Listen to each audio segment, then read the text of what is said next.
So hello, good morning everyone. I am Vinod Singh and welcome to the current exam. So आज की class में हम 27 मार्च का करंट अफेयर्स कवर करेंगे, जिसमें ब्रिक्स के एनडीबी में 9वां सदस्य ऐड हुआ है। स्ट्रॉन्सियम बिस्मथ फ्लोराइड के नैनो कण की स्याही बनाई गई है, जिसका उपयोग हम नोटों में करेंगे और पासपोर्ट में करने वाले हैं। 7वां Act East business show start हुआ है। सेपट टकरा विश्व कप 2025 में भारत विजेता बन गया है। चिपको आंदोलन की 91वीं वर्षगांठ आयोजित की गई है और सुप्रीम कोर्ट ने छात्रों के मानसिक स्वास्थ्य के लिए एक आयोग का गठन किया है। तो इन सब के बारे में हम डिस्कस करने वाले हैं, ठीक है। तो चलिए शुरू करते हैं। सो क्वेश्चन नंबर 1, हाल ही में ब्रिक्स के न्यू डेवलपमेंट बैंक का 9वां सदस्य कौन बना है, ठीक है। तो करते हैं, ब्रिक्स के बारे में सब कुछ जानना है हमें। तो ब्रिक्स, इसका नाम किसने दिया था, पहले तो ये लिखो। तो 2001 में इसकी अवधारणा का प्रस्तुत किया किसने, जिम ओनिल ने। इन्होंने 4 उभरती हुई अर्थव्यवस्था को लिया और एक संस्था बना दी, ठीक है। तो जिम ओ नील इनका नाम है। इन्होंने 4, ब्राज़ील, रसिया, इंडिया, चाइना, इन्होंने 4 लिया और इनको क्या कहा इन्होंने, इमर्जिंग इकोनॉमी, ठीक है। तो इमर्जिंग इकोनॉमी के नाम से इन्होंने नाम दिया इनको, मतलब उभरती हुई अर्थव्यवस्था, मतलब जिनकी अर्थव्यवस्था ऊपर की ओर चढ़ रही है, ठीक है। चलो, तो और इसका पहला सम्मेलन कब हुआ, कहाँ हुआ, तो सम्मेलन, फर्स्ट सम्मेलन इनका 2009 में हुआ, ठीक है। 2009 में कहाँ हुआ, एकिंतबर्ग।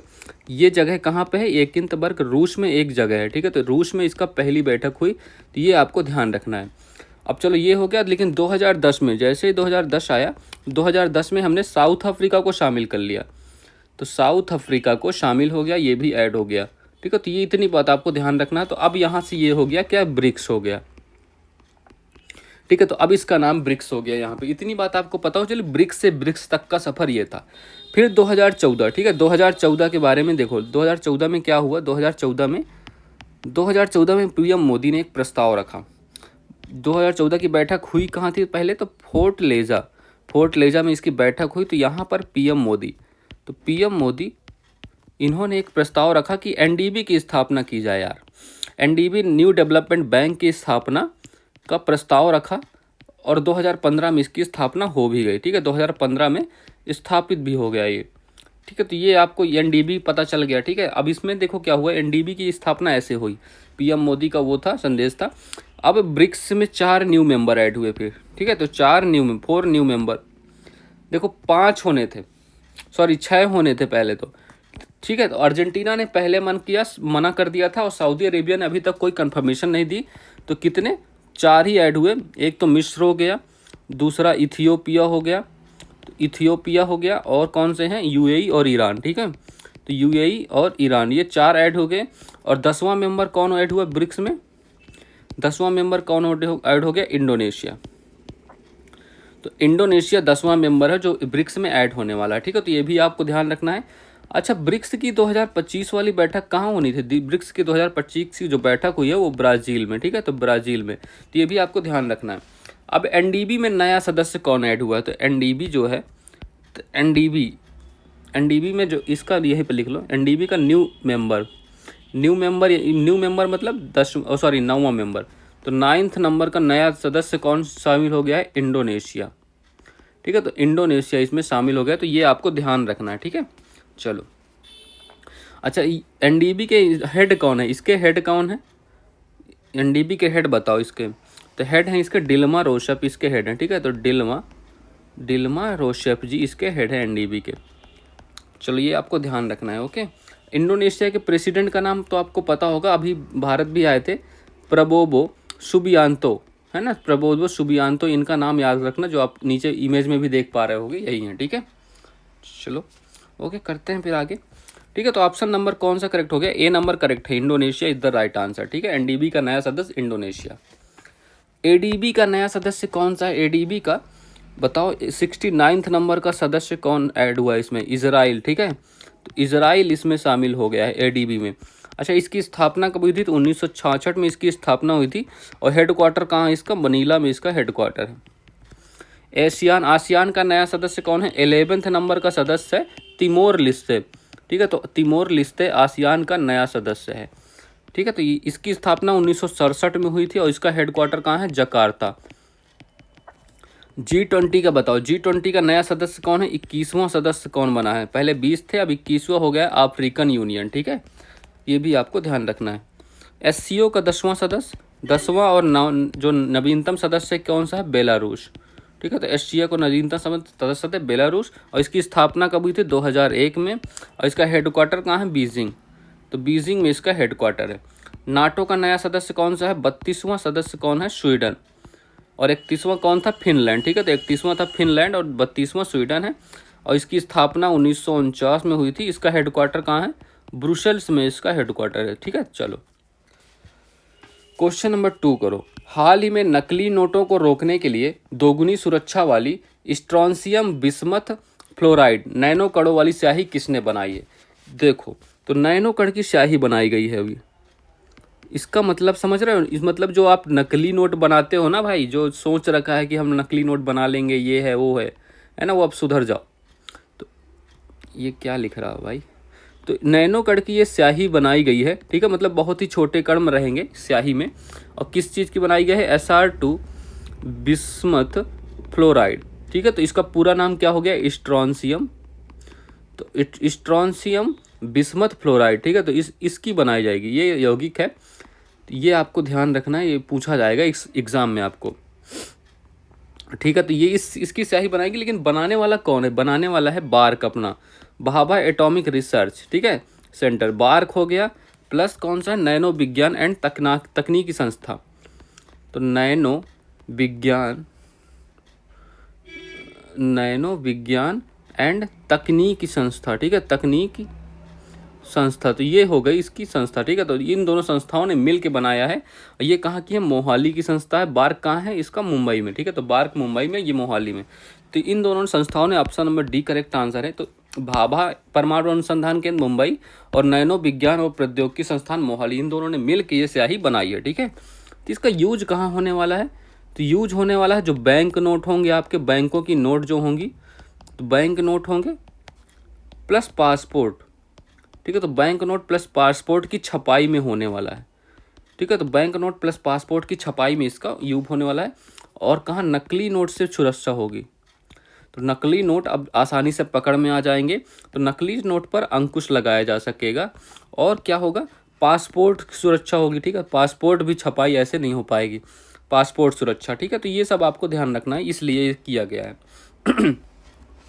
और एक तो ये अफोर्डेबल होने वाली है, मतलब अफोर्डेबल मतलब आसानी से अवेलेबल हो जाएगी, और बड़े पैमाने पर उत्पादन किया जा सकता है। ठीक है, तो उत्पादन भी बड़े पैमाने पर किया जाएगा, तो ये भी आपको ध्यान रखना है। ठीक है, चलो, तो option number D correct answer है। बैंक नोट की छपाई में और पासपोर्ट के लिए स्ट्रॉन्सियम बिस्मथ फ्लोराइड स्याही का निर्माण किया गया, जो नैनो कण की स्याही, मतलब नैनो कण मतलब बहुत ही छोटे कण होते हैं। ठीक है, अच्छा, आपको पता है नोटों की छपाई कहाँ कहाँ होती है, जो नोट होता है उसकी छपाई कहाँ कहाँ होती है, ये आपको पता, किसी को लिख दो भाई, तो लिख लो, 4 जगह पे होता है भारत में।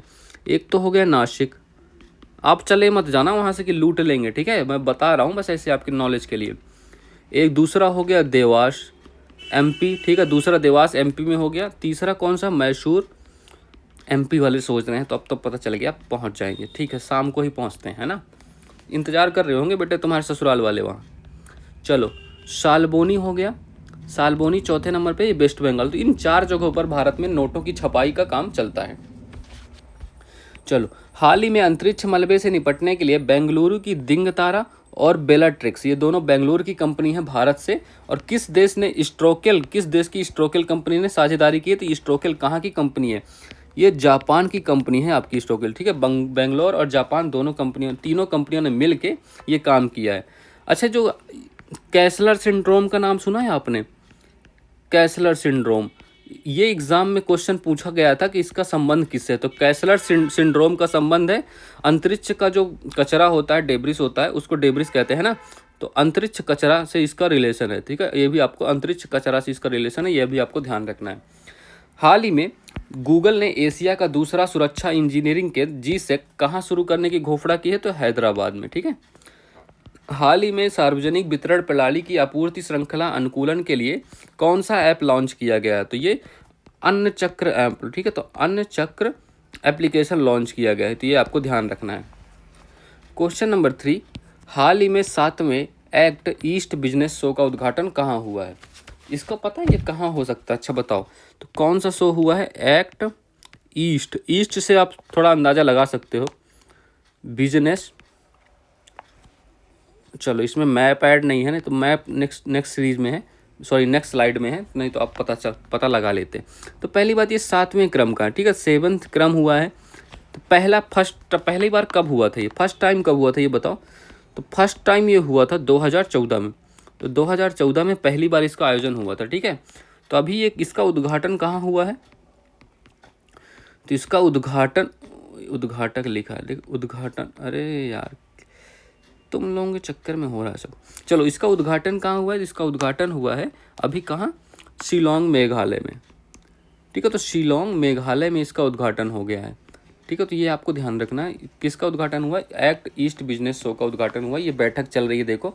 तो शिलोंग मेघालय में इसका उद्घाटन हुआ है, किसने किया है, यहाँ के सीएम कौन है, तो बाई सीएम कॉनरेड संगमा, ठीक है। सीएम का क्या नाम है, कॉनरेड संगमा। ऐसे तो आपको सब सीएम के नाम पता चल गए होंगे, हमने सबका हम यूज करते हैं ना, मैंने कभी भी सीएम का नाम छोड़ा ही नहीं, तो आपको सब याद हो जाएंगे ऐसे धीरे धीरे करके। तो ये कितने दिन चलने वाला है, तो 3 दिन चलने वाला है, 3 दिन का ये प्रोग्राम होने वाला है, जो भी ये शो चलने वाला है, ठीक है। तो ये भी आपको ध्यान रखना, इसका उद्देश्य क्या होगा, मतलब किस लिए आयोजित किया जाता है। तो व्यापार एंड निवेश में बढ़ावा देने के लिए, तो व्यापार एंड निवेश को बढ़ावा देने के लिए, और ये निवेश को कहाँ, ईस्ट इंडिया में, सॉरी नॉर्थ ईस्ट में बढ़ावा देने के लिए इसका आयोजन किया जा रहा है, ठीक है। तो ये बढ़ावा देने के लिए इसका आयोजन किया जा रहा है, ठीक है। तो ये भी आपको ध्यान रखना है। चलो ठीक है, तो आप कहाँ, option number C correct answer है, शिलोंग। अच्छा ये मैप देखो आप पहले, तो ये देखो मैप है नॉर्थ ईस्ट का। अच्छा अरुणाचल प्रदेश की फॉर्मेशन कब हुआ था, अरुणाचल प्रदेश की फॉर्मेशन बताओ। तो 1987 में अरुणाचल प्रदेश की फॉर्मेशन, सिक्किम की फॉर्मेशन 1975 जो 36वां संविधान संशोधन बिल था, है ना। चलो नागालैंड की फॉर्मेशन कब हुआ था, नागालैंड का बताओ 1963। तो 1963 में नागालैंड, मणिपुर 1972, मिजोरम भी 1972, ठीक है। तो मिजोरम 1987, ये आपको ध्यान रखना है, ठीक है, ये भूलना मत। अब मेघालय, त्रिपुरा, अच्छा ये बताओ मेघालय हो गया और त्रिपुरा हो गया, इनकी भी फॉर्मेशन हुई थी 1972। तो मणिपुर, मेघालय और त्रिपुरा ये तीनों की स्थापना, ठीक है, साथ में हुई थी 1972 में। तो ये आपको इतनी, ये भी आप फॉर्मेशन भी आप ध्यान रखना। चलो अब मेघालय के बारे में, अब मेघालय आया है क्वेश्चन में, तो हम मेघालय के बारे में कवर करते हैं सब कुछ, ठीक है। तो ये रहा आपका मेघालय। मेघालय की पहली बात तो कैपिटल हो गई शिलोंग, लिखो यहाँ पे कैपिटल क्या हो गई, शिलोंग, ठीक है। शिलोंग कैपिटल हो गई। शिलोंग पता है आपको क्या है, शिलोंग है आपका नॉर्थ ईस्ट काउंसिल का हेडक्वार्टर। तो नॉर्थ ईस्ट जो काउंसिल है, तो नॉर्थ ईस्ट काउंसिल का हेडक्वार्टर कहाँ है, शिलोंग में है। इसकी स्थापना कब हुई थी, तो 1971 का जो एक्ट आया था, तो 1971 के एक्ट से इसकी स्थापना हो गई थी, ठीक है। तो इतनी ये तो आपको पता ही हो गया। और यहीं पर पाई जाती हैं गारो हो गया, खासी हो गया, जयंतिया।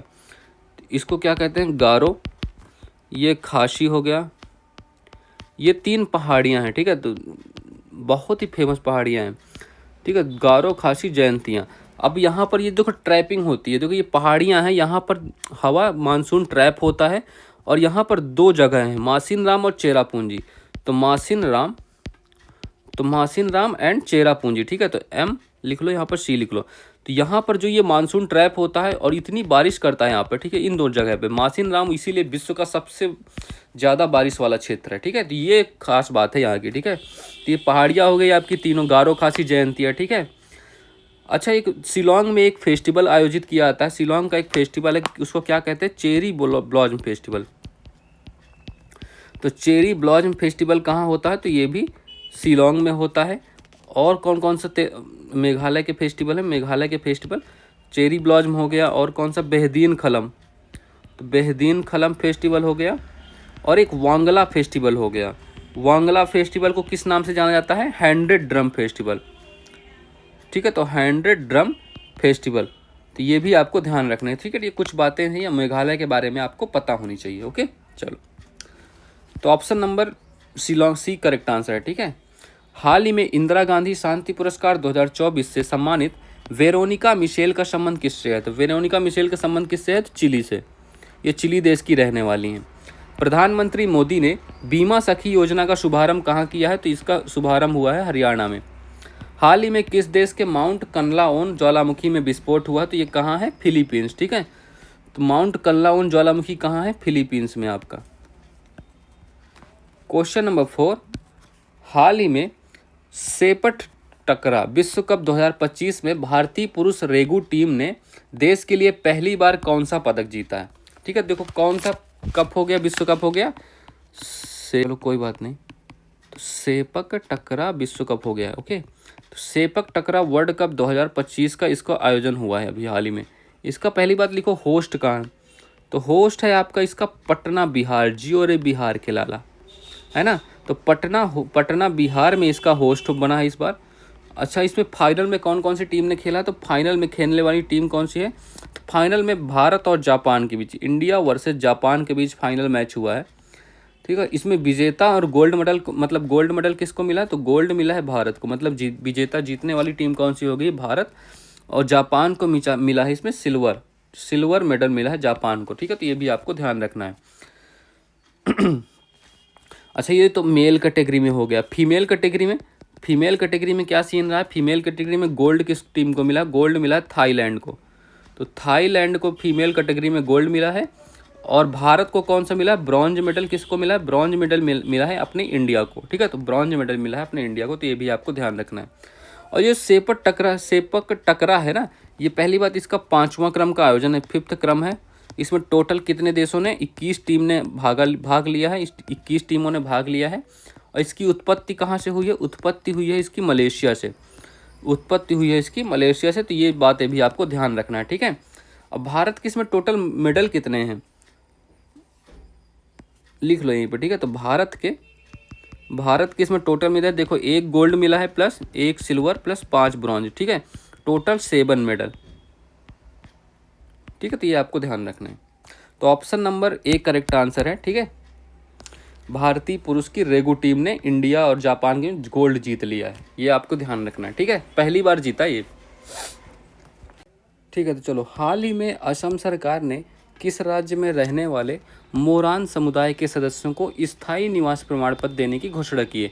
देखो, तो ये जो आपका मोरान समुदाय है ना, कहाँ का निवासी है बेसिकली, ये निवासी है कहाँ का, अरुणाचल प्रदेश का। ठीक है, बट ये लोग रहते कहाँ हैं, बॉर्डर, अरुणाचल प्रदेश का बॉर्डर जो है असम से मैच करता है। ठीक है, तो ये निवास कहाँ कर रहे हैं, फिलहाल जो निवास करते हैं कुछ लोग, ये डिब्रूगढ़ में निवास करते हैं। डिब्रूगढ़ जो कहाँ, असम में है। ठीक है, डिब्रूगढ़ असम में। तो असम सरकार ने इनको भी स्थायी निवास प्रमाण पत्र देने की घोषणा कर दी है। हाल ही में 10वां विश्व आयुर्वेद कांग्रेस और आरोग्य एक्सपो 2024 का उद्घाटन कहाँ हुआ है, तो ये उत्तराखंड में। ठीक है, हाल ही में सबसे कम उम्र में फिडे विश्व शतरंज चैंपियनशिप जीतने वाले खिलाड़ी कौन से हैं, तो ये आपके डी गुकेश, सबको जग जाहिर है, तो इनका नाम आपको पता ही होगा। क्वेश्चन नंबर 5, हाल ही में 26 मार्च 2025 को चिपको आंदोलन की 91वीं वर्षगांठ मनाई गई है। यह आंदोलन कहाँ हुआ था? देखो, चिपको आंदोलन के बारे में करते हैं। ठीक है, तो चिपको आंदोलन किसी को याद है, इसके प्रमुख नेताओं का क्या नाम था? चिपको आंदोलन बताओ भाई। तो चिपको आंदोलन अभी क्या हुआ है ना, 26 मार्च 2025, तो 26 मार्च 2025 की डेट थी। इस दिन इसका 91वीं वर्षगांठ, मतलब 51 नंबर की वर्षगांठ मनाई गई है। ठीक है, तो 51 नंबर की वर्षगांठ मनाई गई है, तो ये आपको ध्यान रखना, इसी वजह से ये चर्चा में रहा है। तो इसकी शुरुआत कब हुई थी, तो 1973 में उत्तराखंड में। ठीक है, तो उत्तराखंड में इसकी शुरुआत हुई थी। यहाँ पर क्या हुआ था ना, यहाँ के जो स्थानीय निवासी थे वो अपने पेड़ों को बचाने के लिए उससे चिपक जाते थे ऐसे ही, या आलिंगन करते थे, गले लगा लेते थे। ठीक है, इसके प्रमुख नेता कौन कौन से थे, नेता या लीड करने वाले कौन थे? तो एक तो चंडी प्रसाद हो गए, चंडी प्रसाद का नाम याद रखना, चंडी प्रसाद। दूसरे कौन से हैं, सुंदर लाल बहुगुणा, आपने इनका नाम बहुत सुना होगा, सुंदर लाल बहुगुणा। ठीक है, सुंदर लाल बहुगुणा हो गए। और तीसरे एक और इनका नाम लिखना, गौरी देवी। ठीक है, तो गौरी देवी, तो ये कुछ प्रमुख नेता हैं, इनके नाम आपको चिपको आंदोलन से रिलेशन में याद रखना है। तो इन्होंने क्या किया था, पेड़ों को बचाने के लिए, मतलब पेड़ों को बचाने के लिए, ठीक है, तो उनसे आलिंगन या उनको गले से लगाया था। ठीक है, तो पेड़ों को बचाने के लिए गले लगा लिया, तो ये काम किया इन लोगों ने। अच्छा, एक डेट और याद है आपको क्या, 1730 में क्या घटना हुई थी, खेज डली, ये कहाँ है, जोधपुर में है। ठीक है, तो जोधपुर राजस्थान में ये स्थान है, तो जोधपुर राजस्थान में यह स्थान है। यहाँ पर अमृता देवी बिश्नोई, तो यहाँ पर अमृता देवी बिश्नोई ने भी कुछ ऐसा ही काम किया था। तो अमृता देवी बिश्नोई ने खेजड़ी के वृक्ष को बचाने के लिए काम किया, तो खेजड़ी के वृक्ष बचाए। खेजड़ी के वृक्षों को बचाने के लिए काम किया। ठीक है, तो खेजड़ी के वृक्ष बचाए, तो ये भी आपको ध्यान रखना है। ठीक है, तो ये भी चिपको आंदोलन में ही आता है। अच्छा, नर्मदा बचाओ आंदोलन पता है किसने स्टार्ट किया था? नर्मदा बचाओ आंदोलन किसी को याद है? मैंने ये कराया है क्वेश्चन आपको कितनी बार। तो नर्मदा बचाओ आंदोलन बताओ भाई, किसी को नाम याद है? मेघा पाटेकर, है ना? तो मेघा पाटेकर, इनका नाम भी नर्मदा बचाओ आंदोलन के लिए याद रखना। ठीक है, चलो, तो ऑप्शन नंबर कौन सा करेक्ट आंसर हो गया? Uttarakhand, B number correct answer है। ठीक है, चलो भारत सरकार के अनुसार पिछले 10 वर्षों में सर्वाधिक वन भूमि का विकास और उपयोग के लिए किस राज्य ने डाइवर्ट किया है? देखो, तो मतलब अपनी वन भूमि को विकास और विकास और उपयोग के लिए डाइवर्ट किया, मतलब किसने किया है ऐसा काम?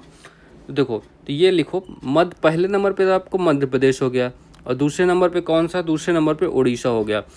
पिछले 10 वर्षों मतलब 2013 से, मान लो 2013-14 से 2023-24 तक। ठीक है, 2013-14 से 2023-24 तक में इन्होंने 1734 वर्ग किलोमीटर ज़मीन का उपयोग कर लिया, वन भूमि का उपयोग कर लिया है पिछले 10 वर्षों, मतलब लास्ट 10 ईयर में। ठीक है, तो ये ध्यान रखना है। हाल ही में चर्चा में रहा देश का पहला त्रिभुवन सहकारी विश्वविद्यालय कहाँ प्रारंभ होने वाला है? तो देखो, अभी लोकसभा में यूनिवर्सिटी बिल पेश हुआ था, तो यूनिवर्सिटी बिल पेश हुआ था, है ना? तो उसी से रिलेटेड है ये। तो इसमें कहाँ प्रारंभ होने वाला? तो आणंद गुजरात में। तो आणंद गुजरात में इसकी प्रारंभ होने वाला है। अच्छा, इसका नाम ऐसा क्यों, त्रिभुवन क्यों है नाम में? क्योंकि देखो, सहकारिता का के जनक किसको कहा जाता है? सहकारिता के जनक। तो सहकारिता जनक कौन है? हमारे त्रिभुवन भाई पटेल। तो त्रिभुवन अमूल फैक्ट्री आपको याद है ना? त्रिभुवन अमूल, जो अमूल दूध है ना, तो इन्हीं की है। तो त्रिभुवन भाई पटेल, वो भी आणंद गुजरात में ही है। ठीक, त्रिभुवन भाई पटेल के नाम पर इसका नाम भी पड़ा, तो ये आपको ध्यान रखना। ठीक है, तो आणंद गुजरात में अभी ये खुलने वाला देश का पहला। हाल ही में भारत की पहली उबर शिकारा सेवा कहाँ प्रारंभ होने वाली? तो ये जम्मू कश्मीर में। क्वेश्चन नंबर 6 हाल ही में सर्वोच्च न्यायालय ने छात्रों की मानसिक स्वास्थ्य संबंधी चिंताओं को दूर करने के लिए किसकी अध्यक्षता में राष्ट्रीय टास्क फोर्स का गठन किया? देखो, छात्र जो होते हैं ना, उनकी मेंटल हेल्थ को सब लोग नज़रअंदाज करते हैं, तो सुप्रीम कोर्ट ने भी उनके लिए कुछ काम किया। मतलब छात्रों का मानसिक स्वास्थ्य, मतलब छात्रों का मानसिक चिंता को दूर करना, छात्रों की जो मानसिक चिंता है उसको दूर करना, या कहो मतलब जो सुसाइड है, सुसाइड रोकने के लिए, सुसाइड बहुत ही ज़्यादा सुसाइड देखने को मिलती है और सब नज़रअंदाज की जाती हैं, उसके लिए कोई सोचता नहीं। मतलब ये हो क्यों रहा है यार? आप हायर एजुकेशन में हो, जॉब का प्रेशर है, फैमिली प्रेशर है, फैमिली वालों को आपसे जॉब चाहिए, बट आप क्या कर सकते हो, है ना? तो ये मेंटल प्रेशर वो दिखता नहीं है, कई बार बच्चा अंदर ही अंदर ख़त्म हो रहा होता है, तो इसके बारे में बात करना बहुत ज़रूरी हो जाता है। ठीक है, तो ये आपको ध्यान देना चाहिए। ठीक है, ये हर स्टूडेंट को जो भी है उसको थोड़ा ख्याल रखना चाहिए खुद का, क्योंकि हमेशा चिंता से काम बनने वाला नहीं है। ध्यान रखो, खाओ पियो, पढ़ाई करो यार, पढ़ाई तो है ही, बट मेंटल स्वास्थ्य, फिजिकल स्वास्थ्य जो भी है आपको उसका ध्यान रखना भी जरूरी है ना? चलो, तो सुप्रीम कोर्ट ने क्या किया? छात्रों की मानसिक चिंता को दूर करने के लिए एक नेशनल टास्क फोर्स का गठन किया है। तो नेशनल टास्क फोर्स का गठन किया है। ठीक है, तो नेशनल टास्क फोर्स, इसको गठन किया है इसने, सुप्रीम कोर्ट ने। ठीक है, तो इसके हेड कौन होने वाले हैं? तो इसके हेड होंगे एक्स जस्टिस, पूर्व जस्टिस जो न्यायाधीश हैं, तो एक्स जस्टिस रविंद्र भट्ट जी इसके हेड होने वाले, ये आपको ध्यान रखना है इनका नाम। ठीक है, तो Ravindra Bhatt ji, option number C correct answer है, रविंद्र भट्ट। ठीक है, और ये किसके लिए, मेनली किसके लिए होने वाला है? तो हायर एजुकेशन, जो उच्च शिक्षा करने वाले विद्यार्थी हैं उनके लिए। ठीक है, तो एजुकेशन। चलो, option number C correct answer है। ओके, हाल ही में संयुक्त राष्ट्र ने आजीवन उपलब्धि श्रेणी में किसे चैंपियंस ऑफ द अर्थ पुरस्कार 2024 है, ठीक है, 2004 नहीं, 2024 से सम्मानित किया है? तो माधव गाडगिल जी को, माधव गाडगिल। अच्छा, एक माधव टाइगर रिजर्व का भी है, माधव टाइगर रिजर्व कहाँ है? लेटेस्ट है ना? तो उसका बताओ वो कहाँ है? हाल ही में एशियन क्रिकेट परिषद का अध्यक्ष किसे नियुक्त किया गया है? तो ये श्रीलंका के हैं सैमी सिल्वा जी को एसीसी का अध्यक्ष नियुक्त किया गया है। हाल ही में टाइम पत्रिका ने किसे पर्सन ऑफ द ईयर 2024 चुना है? तो डोनाल्ड ट्रंप जी को, जो यूएसए के राष्ट्रपति हैं। ठीक है, और इसमें महिलाओं में किसका नाम आपके लिए इंपॉर्टेंट है? पूर्णिमा देवी वर्मन।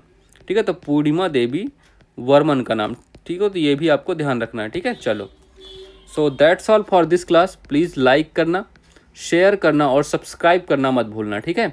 चलो, have a good day. Thank you everyone.